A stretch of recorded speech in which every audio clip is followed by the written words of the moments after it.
ഹിലിമിറ്റ ശ്രീരുദ്ധിലേക്ക് ഏവർക്കും സ്വാഗതം. പാസ്റ്റിലെ കാർഡായ page of swords പറയുന്നത് സാഹചര്യങ്ങളെ വിലയിരുത്തി ശ്രദ്ധിച്ച് മുന്നോട്ട് പോകാൻ താങ്കൾക്ക് കഴിഞ്ഞിരുന്നില്ല. അതിനാൽ പല പാഠങ്ങളും താങ്കൾക്ക് അനുഭവിക്കേണ്ടി വന്നു. പ്രസന്റിലെ ടെമ്പറൻസ് പറയുന്നത് സന്തുലിതാവസ്ഥ ജീവിതത്തിൽ നിലനിർത്തേണ്ടതിൻ്റെ ആവശ്യത്തെക്കുറിച്ചിട്ടാണ്. ദീർഘവീക്ഷണത്തോടുള്ള പ്രവർത്തനം കാഴ്ചവെക്കുക. ധനപരമായി പരമ്പരാഗതമായ രീതികൾ കൈക്കൊള്ളുക.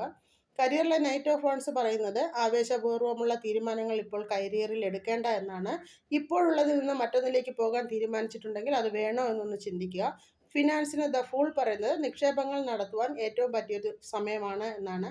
ബ്ലോക്കേജ് ആയിട്ട് 10 ഓഫ് വൺസ് പറയുന്നത് ആവശ്യമായതും അല്ലാത്തതുമായുള്ള ഭാരം സ്വയം ഏറ്റെടുത്തിരിക്കുന്നു. അതാണ് താങ്കൾക്ക് വന്നിരിക്കുന്ന തടസ്സം. അത് ലഘൂകരിക്കാൻ മറ്റുള്ളവരുടെ സഹായം തേടുക എന്നുള്ളതാണ്. നൈറ്റ് ഓഫ് കപ്സ് പറയുന്നത് താങ്കളുടെ ശ്രമങ്ങളിൽ സന്തുലിതാവസ്ഥ നിലനിർത്തി മുന്നോട്ട് പോകുവാനാണ് ഈ കാർഡ് യൂണിവേഴ്സ് താങ്കളുടെ മുന്നിൽ എത്തിച്ചിരിക്കുന്നത്. അവബോധത്തിൽ വിശ്വസിച്ച് മുന്നോട്ട് പോവുക. ഏവർക്കും ഒരു ശുഭദിനം. നന്ദി, നമസ്കാരം.